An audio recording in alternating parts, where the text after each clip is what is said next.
Producer Joe here from the Working Fans Podcast. And at the Working Fans Podcast, this is just a podcast that three lifelong fans created to have a place to talk comedy and pro wrestling. Now, our comedy podcast releases every Tuesday, while our wrestling podcast releases every Thursday. We release bonus episodes under the moniker Working Fans Presents every now and then. You can find us on Apple Podcasts, Google Podcasts, Spotify, Breaker, any major podcast provider. The important thing is just please like, rate, review, subscribe wherever you listen to us. Now, we have started a new thing. We are now on Amazon and Audible. So those episodes release every Monday.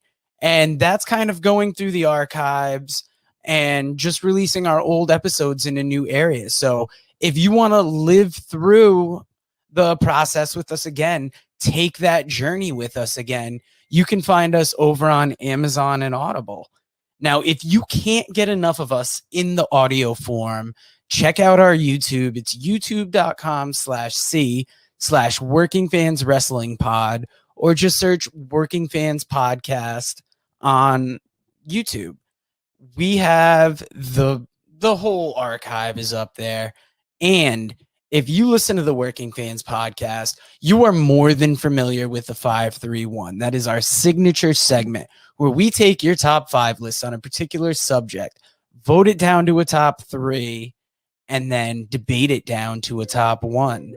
Now, guys, if you want to hear 3 guys talk shit about comedy, wrestling, life, anything, you will enjoy the Working Fans Podcast.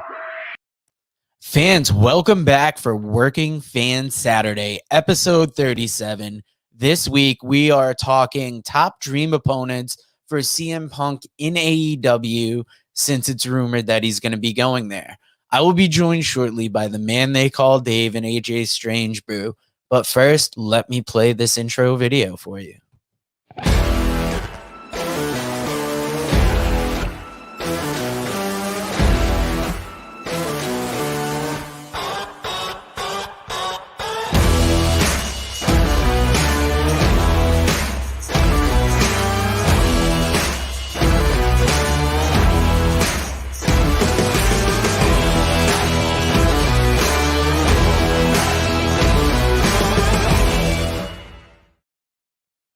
Now, AJ, I wanted to bring you in first because you really thought you wanted to pick this week because, one, you're a CM Punk fan and you wanted to talk about possible opponents. So if you want to talk for a minute about why you wanted to pick this, I'm going to go behind the scenes and send Dave an invite to this chat.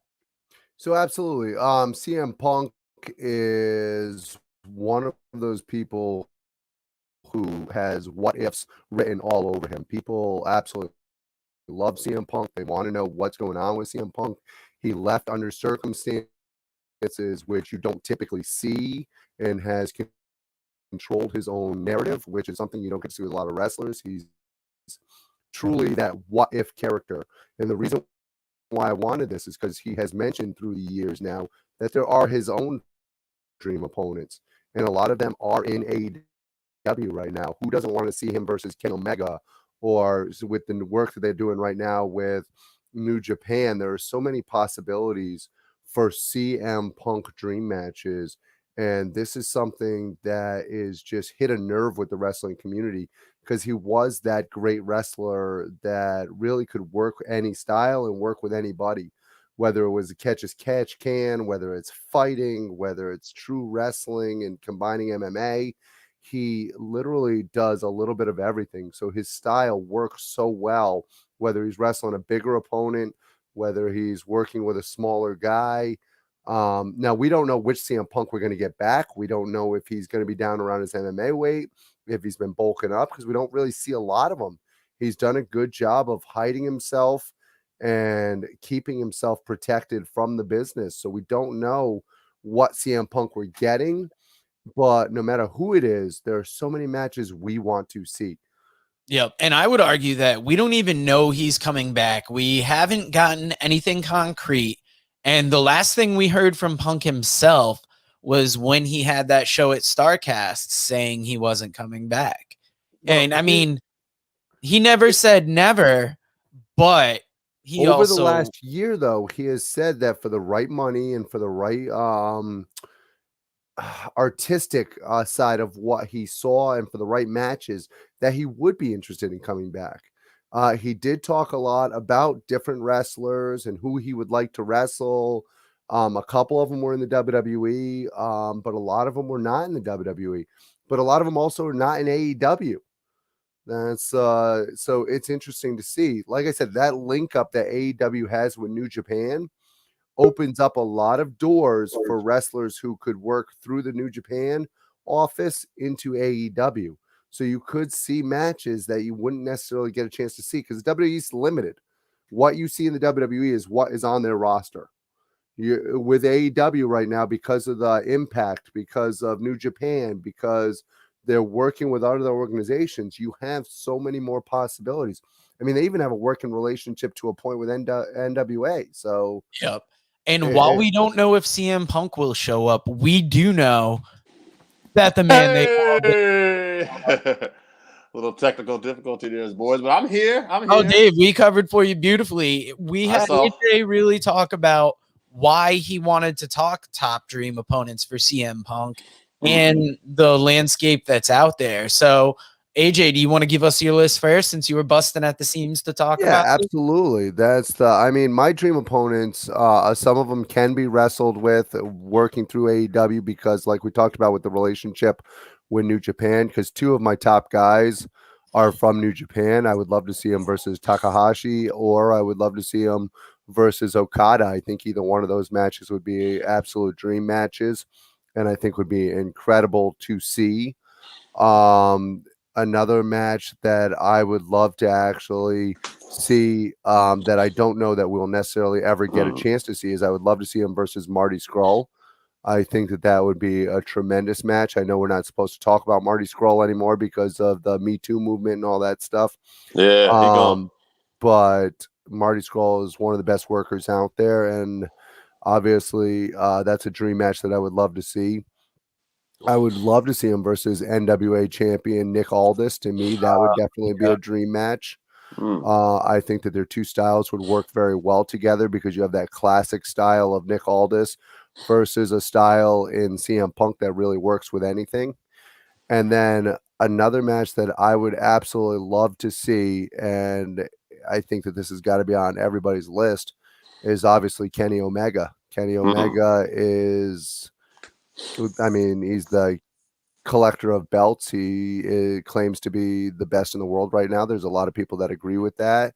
And then you have CM Punk, who last time we saw him may have been the greatest in the world. So if he still is anywhere near that level, it definitely could be a great match. That's definitely a solid list. Dave, who do you have? Well, I went with people who are actually contracted in AEW, but I do like AJ's little around that because they do have a working relationship with everybody. I caught the tail end of that. So it makes sense because Aldis definitely been on my list too. But thinking of the people who are just under contract with AEW, I went with I didn't go with Brian either because we don't know if Brian's officially there yet. And I know they've wrestled each other enough times too. So even though I think that's a feud and a match people would like, I didn't go with Jericho either for the same reason they've wrestled before. And although he might have wrestled some of these guys, I thought it would be interesting nonetheless. Hangman Page. Guys, as hot as it could be right now, I think he has to make that list. Like AJ, how do you not have Omega on there? Omega is just, he's on fire. He's got all the belts. Darby Allin. We teased it. I didn't know I wanted it. Now I know I want it. I want that match. Okay, here's one. It's not going to necessarily be the best in the ring, but I never thought we'd see this match. Sting versus Punk. It could be electric. The promos, we could build to it. It could be interesting. And going opposite that way, MJF. The promos will be fire, and the match will be fire in the ring. So that's what I came up with. That's not bad at all. Now I'll bring you my list. I top it with Bryan Danielson because I think if both of them come into the company, it's, what can they do outside the WWE system and how excited will they be to put on that match? Second on my list, MJF. Obviously, the promos would be amazing for that. And I think the in-ring match would be just about as good. Third on my list, I've got Punk versus Aldis for the NWA title. So a bit. Imagine it. Obviously, given their history and what's happened over the past couple of years, Punk versus Cabana could be an interesting story to tell in AEW. And it would capture people's imaginations because everybody knows that there is a degree of realness to it. And then Punk versus Ricky Starks, I think it would be wild on the mic. I think it would be good in the ring. And it's one of those fresh matchups that I wouldn't have even thought that I'd want to see. Ricky Starks is one of two people that almost made my list. He almost made my list because he's just that good right now. And then the other person is actually Eddie Kingston. And for the same reason, both of them are just so talented on the mic. I think that it would just be entertaining to have both of them versus CM Punk and have the bombs going off. Now, obviously, MJF made everybody's list. Danielson made a couple, or it's hard to do it with three of them. Nick Aldis made a couple. Omega made a couple. Omega made Omega. How do we not have Omega? Like, that's the match, right? Isn't that the match that like we're probably going to do at some point too? Like, it has to be done. Like, if you're it's got to get there, right? You got to get there. Like, that's the match to make. So the thing is, that's not even a match that there even has to be a belt. Paige could win the belt, and the main event would still be Punk and Omega. I'm gonna talk a little bit about that in a second. That's right. I'm gonna go long today, bitches. I think Punk Omega has got to be there. I think just because I think me and Joe both had Punk and MJF, and I think you and Joe both had Punk and Aldis. So I'm fine with that as our final three. I would almost knock Aldis out because that is almost hoping, like reaching hoping. No, it's definitely reaching because there's a difference between borrowing talent and working together and having the NWA champ on. I agree. Yeah. So it's Omega versus MJF, which is the bigger opponent. It's Omega. I love MJF, and don't get me wrong. As I say that, personally, I think I might love the on the mic feud between Punk and MJF a little bit more. But I think the bigger match out there right now is Punk and Omega. I agree 100%. I mean, that might be the biggest match that could happen around the world right now. But are you like me? Would you personally enjoy the MJF one a little more, you think? Oh, absolutely. I like MJF better than Omega. So same. Yeah. I love Kenny. I think he's on fire, but I think and that's not knocking Kenny at all. No, I just think MJF is like great. There's not a better heel right now, I don't think, in pro wrestling than MJF. And that's MJF actually made me look forward to seeing freaking Juventud Guerrero, for Christ's sakes. Which was, I know, right? So let's talk about that a little bit. Because first off, I really enjoyed what Nick Gage and Jericho did. I don't know if you'd want to have it every week, but on TNT anyway.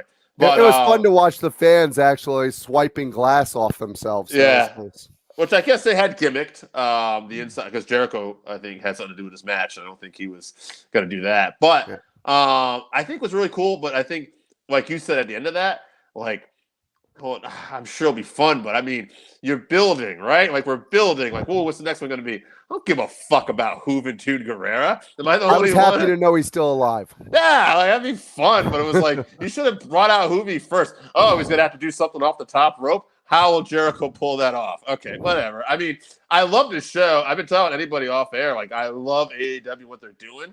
But, yeah, you actually picked the one thing. At his current size, all he's got to do is do a splash off the top ropes to freaking Kamala him, do a little belly slap. It almost would have made more sense to have Nick Gage be like that evil boss at the end. Like, you got to survive through this death match. But who knows where they're going? Like, I hope story-wise that whatever's at the end of this makes this weird detour. Wait till you get Jericho in the final match.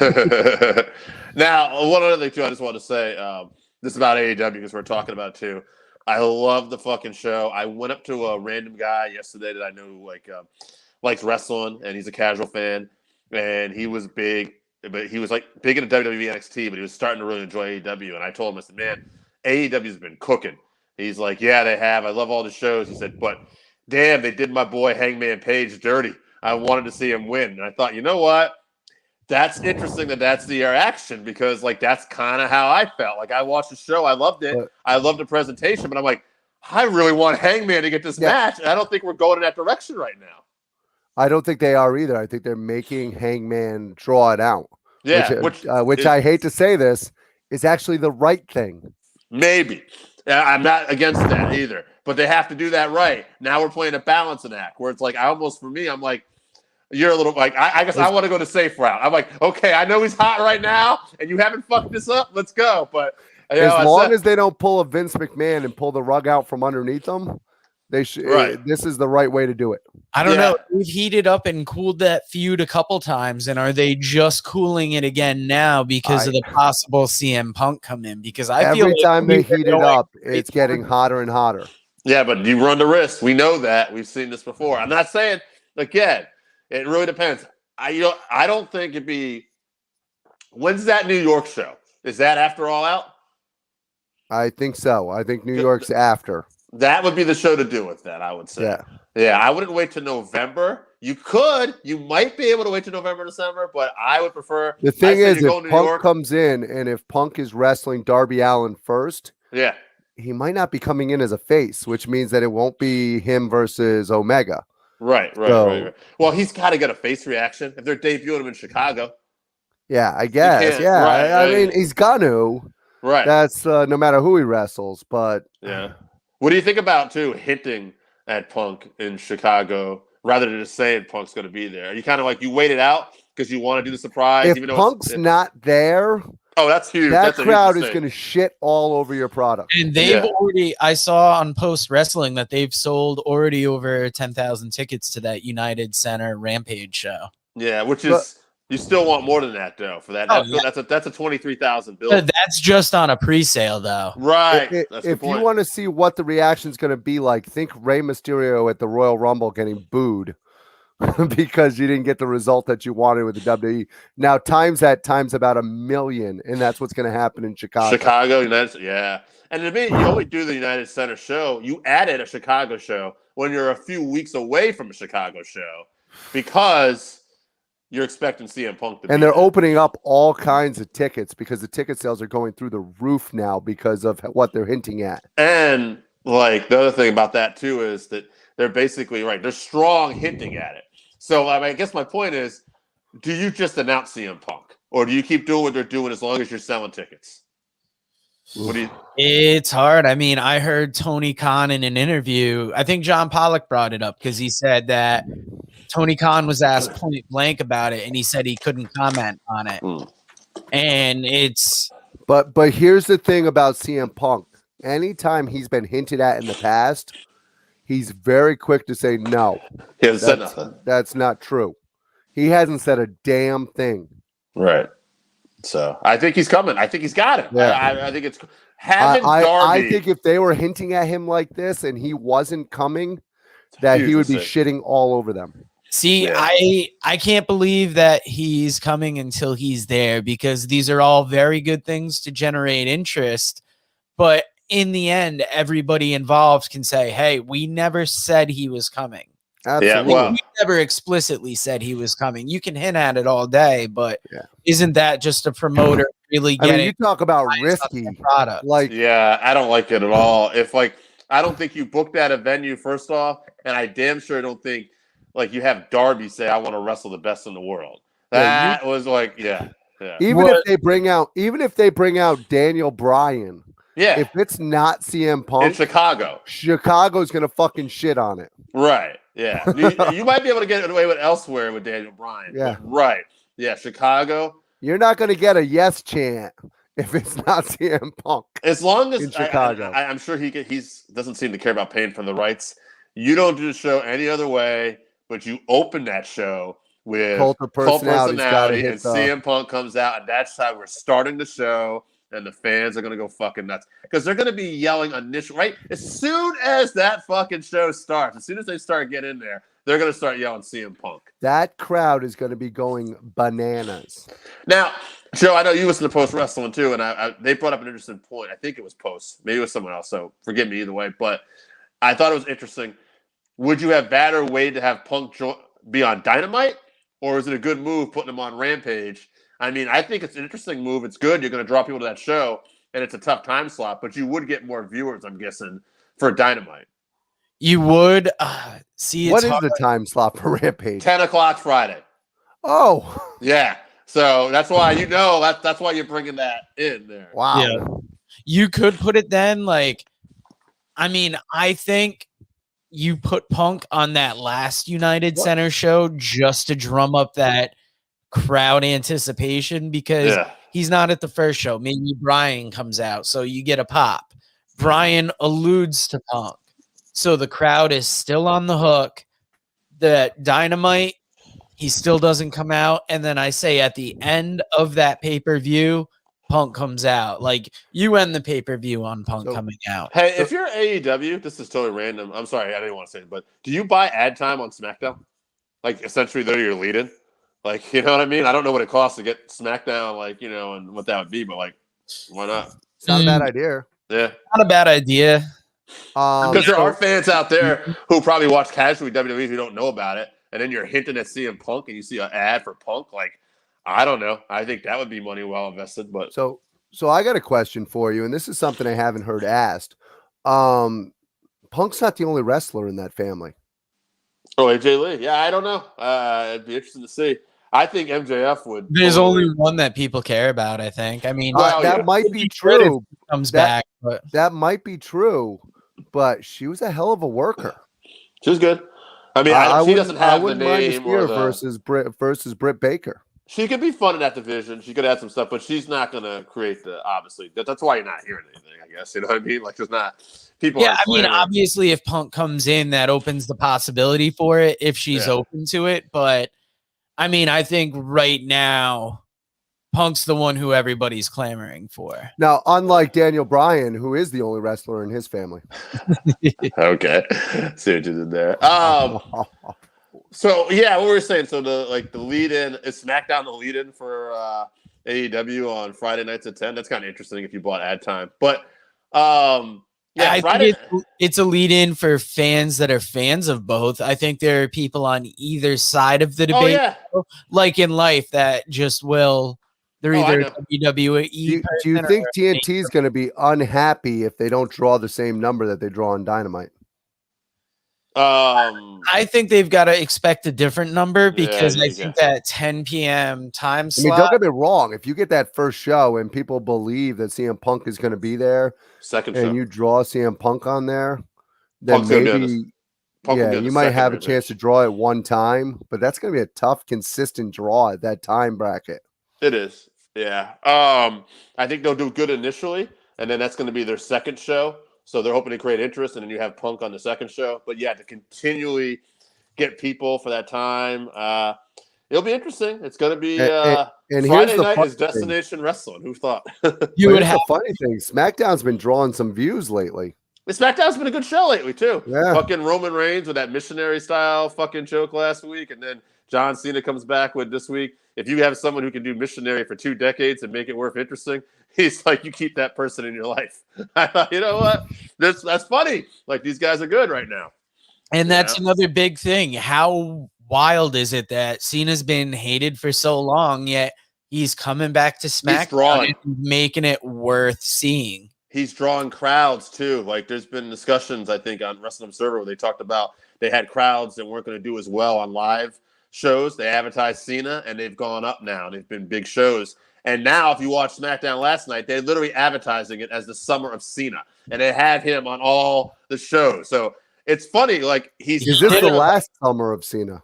I don't know, but he's kind of wrestling's like last big draw, I think, right now. I'm not saying permanently because I think AEW is still on the rise. But I mean, he's a draw. So here's something I noticed last night. Squad as well.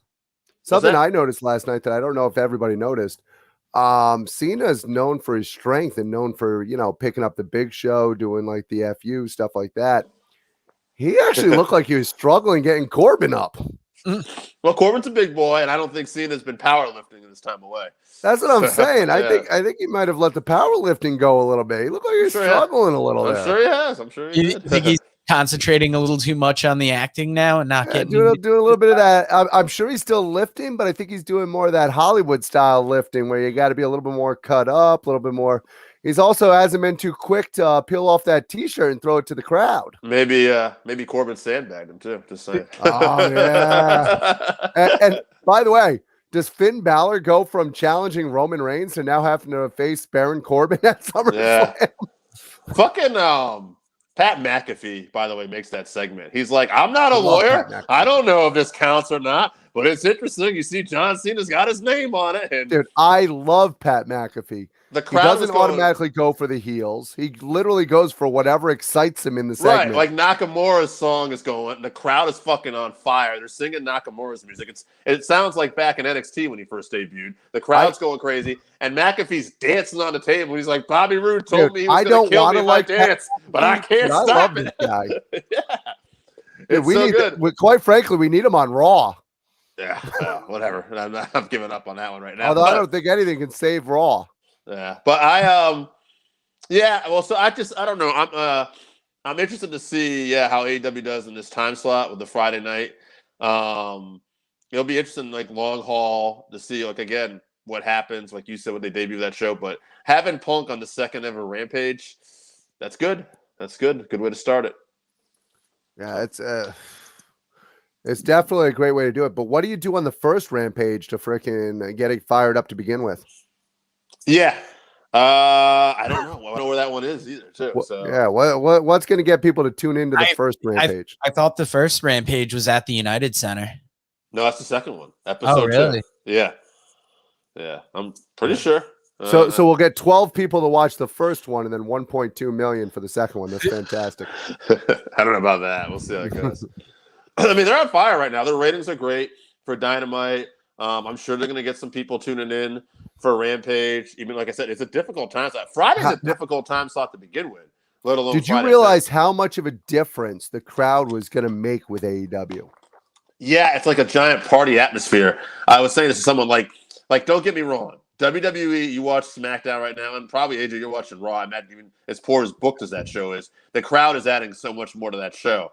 But on AEW, it's a completely different animal. It's like a party atmosphere. It's like people are so. You know who looks bad right now? One of my favorite WWE products is NXT because they don't have the crowd atmosphere that even SmackDown and Raw have. It doesn't look as because they're not back on the road. They still have that same setup every week, and it's just not translating like it did before. The big thing about NXT when it was in its infancy was going out to the smaller venues with the crowds filling the place out and doing a very similar underground thing.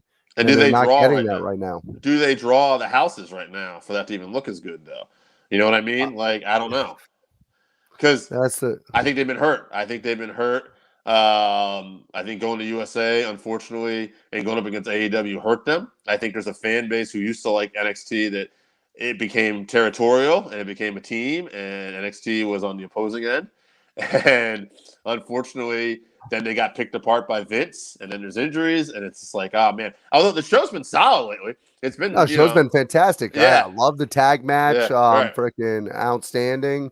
I even like Rich Holland. I think Rich Holland looked fantastic this week. Just having Joe back too, like knowing Joe's off the hook. I think Joe's taking the belt. I think they are bringing freaking oh god, why am I going stupid for a second? Yeah, I think he's going up to the Cross is going up to the main roster. Even though he didn't get his rematch with Jeff Hardy because Jeff Hardy got himself a little COVID. Yeah. That's Jesus Christ. He's like, oh, I'm doing the job next week after taking this one off Cross. No. COVID. Post mentioned that didn't even come out through the WWE. Jeff Hardy had a secondary event at a music store, and he wasn't able to meet that obligation. And apparently, that promoter is the one that let it out. Yeah, that's just incredible. That's Keith Lee, job down again this week. Good job, Keith. Someone had to lose. They're gonna have him across. We know what the WWE feels. Apparently, they're like, all right. Well, So every week, Keith Lee for the last 4 months has come out and said, "Hey, soon I'm going to tell you guys what's going on." yeah. At what point do we just no longer give a shit what's going on? I don't know, man. I mean, it's interesting that he was away for so long. He's hit the stuff. How many times are you going to give me a hand job and just not let me go?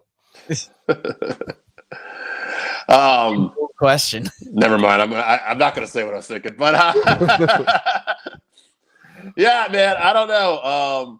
What happened on? Why am I blanking out? Speaking of blanking on people's names on NXT, Raquel Gonzalez, her partner turned on her. What's her name? I love her too. She's great. You absolutely Dakota Kai. love her. She's one of your favorites. She do. Dakota Kai. I think she's great. I love her more as a babyface, actually. I think she's a great heel, but I thought she was absolutely great at selling as a babyface. I actually saw this coming. I knew when she said, "You're better with me. As long as I've got your back, you'll be the champion." When she said those words, I'm sitting there going, "Oh Christ, do not turn away from her." Yeah, that kick in the corner. It's good stuff. But yeah, we'll see what happens. She has the best kick in the corner in wrestling. I was saying the way to somebody she too. Does that looks like she's taking the person's face off. I was saying to somebody too, like I was watching Impact this week too. I thought it was a fine show, but what's interesting about it, what kept my attention was that literally we had Jay Wright and Chris Bay versus the Good Brothers. So you have New Japan involved in this show. Then as time goes on, we got Matt Cardona back, and we know like he's the GCW champion right now. So that's interesting. And he's there with Chelsea Green, who we just saw in Ring of Honor. And then like in the minute, Kenny Omega's there, and he started talking about his next opponent with Don Callis. And and then Frankie Kazarian shows up fresh off of just being on AEW too, and he's helping the guys out. And I'm like, it's becoming more interesting and more fun just because you have so many different people showing up on this one show. It feels like Impact is the one who's benefiting the most, at least from all these different companies like just showing up. It's working great. Impact is using everybody on the planet to help their product, and it's fantastic. I don't know if it's making a big difference, like rating wise. I'm sure it has to be from where they were, but yeah, I'd be interested to see like if Impact back on the road, like what they'll look like. An interesting story that I saw this week is a reunion. It's not going to happen in Impact. It's actually happening on an independent show. The Wrestling Revolver. Yeah, you got the Wolves coming back together. Oh, that's not what he was talking about. Now I know it's not what he's talking about. It's fine, but I'm talking about the Wolves. Oh no, I was talking about that. It's happening on the same show, the Tales from the Ring. The Wolves. Oh, is it? Oh, nice. Yeah. John Moxley and Sami Callihan are also reuniting their old tag team on that show. Yeah, but I'm a Davey Richards fan, so I saw that announcement probably a week ago. Yeah, that Davey Richards and Eddie Edwards coming back together is absolutely incredible. I was a huge Wolves fan. I bought the Best of the Wolves ROH DVD, and I think I've got a compilation of their TNA matches because the American Wolves, the Wolves, whatever you know them as, amazing tag team, hard hitting, high flying. Dude, I love them. Quite frankly, and this is gonna piss off the internet, so fuck the internet. They both were in their styles when they were a tag team. Actually, reminded me of Chris Benoit, and I absolutely love that hard hitting style. The other team that they reminded me a little bit of was Furnace and LaFon, and I just love that style. Not Furnace and LaFon from WWE, but the actual Japan. Well, they showed hints of that in WWE. Yeah, I know what you mean. Yeah. Now, in addition to everything else we've seen, we didn't bring it up yet, Dave, but Battle Riot 3 occurred, and so much happened on that show. We got new members of LAX, one being a former guest of the show, one being a guy on NWA that I would have said was unremarkable before becoming a part of that group. That whole Battle Riot was insane. I'm forgetting his name now, but Dario Cueto too. I thought he just stole the show. I thought he was so good. Thank you, Cesar Duran. I thought he was great, especially when Myron Reed comes up, and you can swear it because it's YouTube, and he's just like, "Who the fuck are you?" It was so great. He's the matchmaker now in MLW. Yeah. Going to give it an interesting twist. Just a guy who's an actor. Yep, they lined up Injustice versus LAX to start. That is an interesting matchup. You know, one thing we do have to touch up on here, I think. I know what you're gonna say. Where the fuck's Randy Osga? Yeah, where the fuck is Randy Osga? But I was wondering, like, AJ, I don't even know if you heard of this because I'm actually surprised you haven't mentioned it. But I guess it's fairly new. Scott sent it to us. Bray Wyatt has been released by WWE. Holy fuck! Oh yeah, I'm guessing you didn't hear that. Let me just double check. Hold on, Dave. Breaking news: Bray Wyatt just released from the WWE. Yeah, because Scott texted us and said, "I wonder if the Fiend is still signed though." So we'll see how that works. But so he's here's probably the thing outside about that. AEW saying, "Let me in." hey, real quick. The thing about that is WWE hasn't used him. No, I don't think they gave a fuck. Okay, actually, it was on a conference call yesterday where people asked Vince about AEW, getting some of their talent and using them and how Vince felt. And I think Vince basically said something as the mic was going off, like, maybe they'll get to use more of our talent in the future. Like, I don't give a fuck. And I thought, man, I hope that's not what he really said, because that sounds cold-blooded as fuck. Like, I'm about to fire some more motherfuckers. I don't give a shit.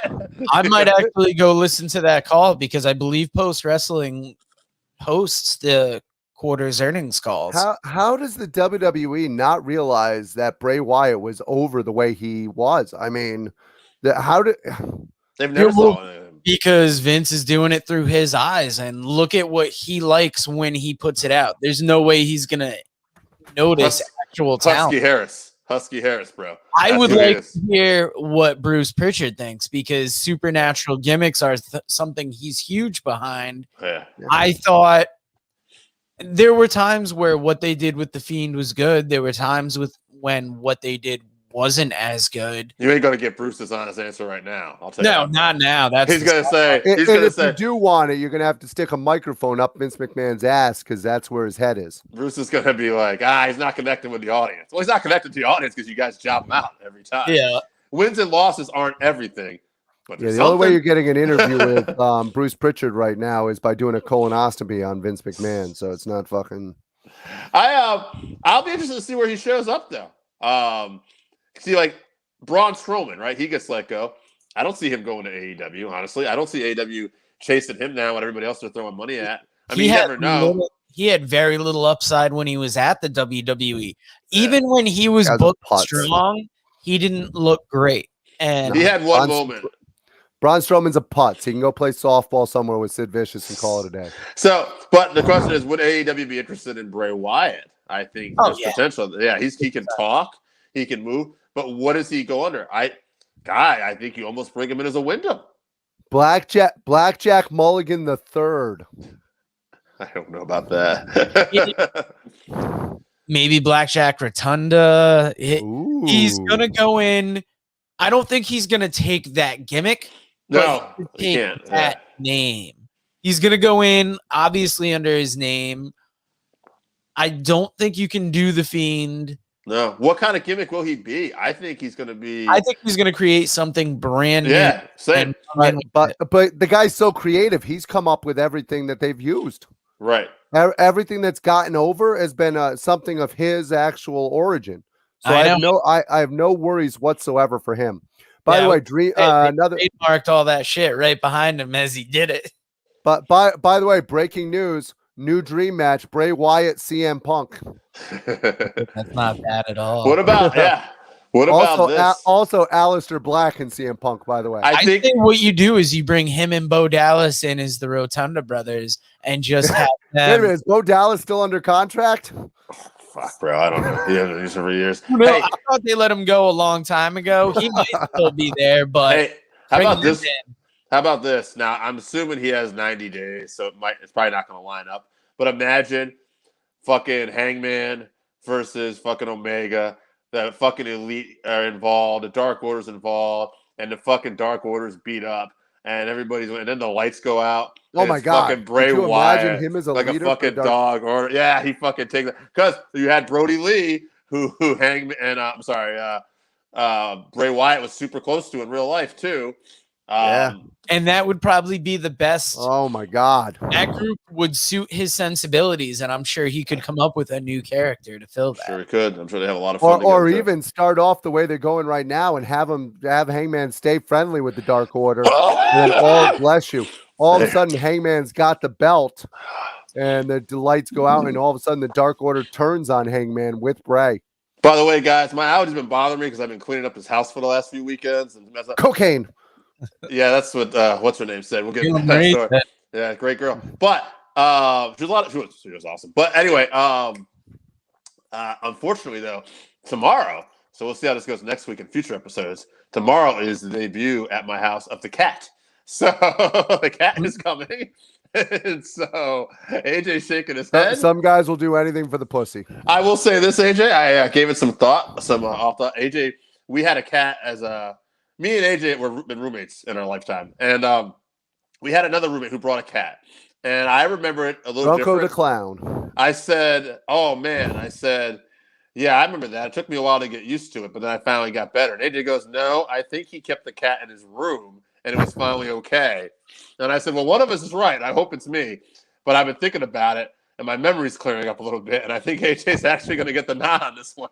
I think he did start keeping him in his room, so I might be in trouble, folks. Yeah, this is the This same might be a new roommate. thing. I'm just telling you. This is the same roommate. This is the same roommate that we had, who I had to fix the stairs in the apartment because he kept falling down them and breaking them. And then I don't know why we got to bury him. This is the story's about his cat, but My shoe. and he would have nightmares at night and end up pissing the bed because he was too drunk to get out of bed. he might have got drunk and peed in the bed. I don't know if there was a nightmares, but he might have had nightmares. I assume so. Given his background, we won't go into that. But Allegedly. yeah. Well, guys, I guess we're ending on that note. On pissing the bed and being drunk. Thank you so Hey. much. If anybody, we started it on shit in the bed with Vince McMahon. We might as well end it on pissing the bed. We will make Full circle. But guys, we will join you again next week, and have a good week.